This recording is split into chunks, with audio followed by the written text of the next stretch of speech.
তার ভিতরে বেশিরভাগ কমেন্ট আমাকে বলা হলো যে এইরকম একটি জনপ্রিয় গান এবং এটা তো ঘটেই থাকে।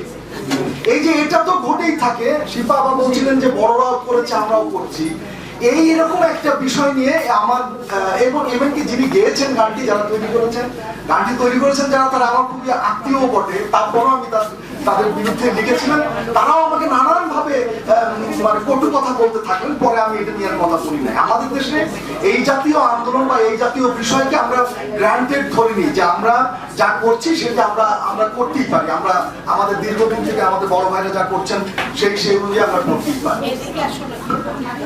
কিন্তু ঠিক এই মুহূর্তে যে মিঠুর জায়গায় এসেছে, যেমন আমি সেলিম আউদ্দিনের নাম বলছি, সেলিম আউদ্দিন আমার শিল্প ভাবনার গুরু, আমার নাটক লেখা থেকে শুরু করে সবকিছু আমি সেলিম আউদ্দিনের কাছ থেকে শিখেছি। আমি তার শিল্পকে অস্বীকার করতে পারবো এবং তাকে নিয়ে তার পক্ষে বিপক্ষে অনেক লেখালেখি হয়েছে, আমি কোনটির সাথেই নাই।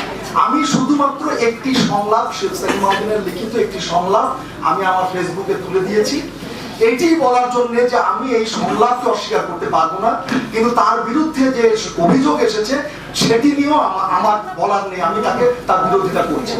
আমি পরিষ্কারভাবে এটি আমার ফেসবুক থেকে বুঝেছি এবং সেখান থেকে আমি মিঠুর সাথে সর্বতভাবে আছি, এটিও আমি বলার চেষ্টা করেছি। আর কিন্তু একটি বিষয় আসছে যে মিঠুর ক্ষেত্রে আমি দুটো জিনিস লক্ষ্য করছি। একটি হচ্ছে অতি উৎসাহ। যেমন সুইডেনে থাকেন একজন আমারই পরিচিত আমার বন্ধু, উনি লিখেছেন এবার অমুক অমুকের মিঠু দেখতে চায়, উনি নামগুলো উল্লেখ করে দিয়েছেন। এটি আমি মনে করি চরম ভাবে অতি উৎসাহ দেখানো হয়েছে। যে ব্যক্তিটির নাম করেছেন, আপনারা যে সাইবার ক্রাইমের কথা বলছেন, আমি মনে করি এটি ঘটেছে। তিনি যদি এখন তার বিরুদ্ধে একটি কমপ্লেন করেন, আমি মনে করি তিনি করতে পারেন।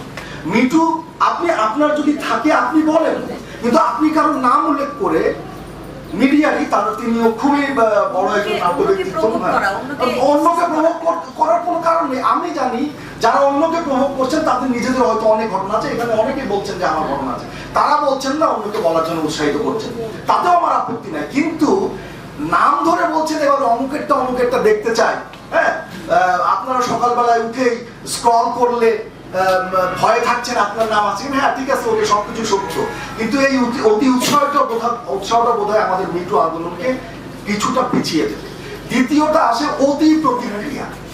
যদি কেউ মিঠু বলে, এখানে মুক্তা আছে, শিশির আছে আমাদের নাটকের মেয়ে, তারা যদি বলেন মিঠু, আর তাদের সেই মিঠু তাদের পক্ষে যদি কোনো সাফাই কেউ গান তাকে ধরে নিয়ে এসে তিনিও ধর্ষক হয়ে গেলেন, এটা বললে যেটা সমস্যা হয় যে অ্যাবিউজের কথাটা, আজকে আমি এখানে জোর দিয়ে বলতে পারি আমার সম্পর্কে কেউ যদি মিঠু বলেন আমি সেটিকে ডিফেন্ড করার ক্ষমতা রাখি, কিন্তু যদি আমার কথাটা বলার সময় আমাকে সবাই মিলেই বলেন যে আমাকে যদি সেই স্পেসটা না দেন, তাহলে কিন্তু আসলে মিঠু আমি মনে করি মিঠু সকলের জন্য ক্ষতি বহন করে নিয়ে আসবে।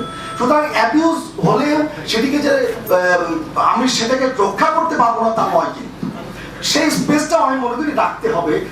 যারা মিঠুর সাথে যুক্ত আছেন, যারা মিঠু করছে, আমি মনে করি তাদেরও রাখতে হবে। কাস্টিং কাউচ নিয়ে যে কথাটা হচ্ছে, এটি বিশ্বব্যাপী, যে আমেরিকা থেকে আজকে মিঠু আন্দোলন শুরু হয়েছে, সেই আমেরিকার হলিউড হচ্ছে এর প্রধান জায়গা যেখানে কাস্টিং কাউচ হয়। কিন্তু কাস্টিং কাউচের নানান ধরন আছে, তা মিঠুর ভিতরে পড়বে কিনা, যদি পড়ে তাহলে অবশ্যই যিনি ভিকটিম তাকে এটি বলতে হবে, কাস্টিং কাউচের কথাটি বলতে হবে।